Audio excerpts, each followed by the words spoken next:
வணக்கம் மக்களே.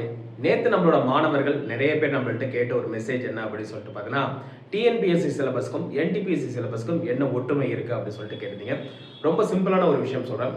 டிஎன்பிஎஸ்சி பொறுத்தளவுக்கு குரூப் 1, குரூப் 2, குரூப் 4 அப்படின்னு நீங்க எடுத்துக்கிட்டீங்க அப்படின்னா நம்மளுக்கு ஜிஎஸ் பிளஸ் மேக்ஸ் அப்படின்றது இருக்க போகுது. குரூப் 1 பொறுத்தளவுக்கு 175 ஜிஎஸ் 25 மேக்ஸ் இருக்க போகுது. மற்றபடி பார்த்தீங்கன்னா நம்மளோட குரூப் 2 இருக்கட்டும், குரூப் 4 இருக்கட்டும் 75 கேள்விகள் ஜிஎஸ்ல இருக்க போது, 25 கேள்விகள் மேக்ஸ்ல இருக்க போது. அதே இந்த பக்கம் ஆர்ஆர்பி என்டிபிசி அப்படின்னு சொல்லிட்டு நீங்க எடுத்துக்கிட்டீங்க அப்படின்னா இங்க ஜெனரல் ஸ்டடீஸ் அப்படின்னு சொல்லிட்டு ஒரு பேர் இருக்கு தெரியுங்களா?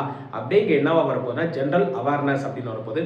அதுல கிட்டத்தட்ட நம்ம டிஎன்பிஎஸ்ல படிக்கின்ற ஜியோகிராஃபி, சயின்ஸ், எக்கனாமிக்ஸ், ஐஎன்எம் இந்த மாதிரி எல்லா விஷயமும் பார்த்தீங்கன்னா உங்களுக்கு இதுல வரப்போகுது.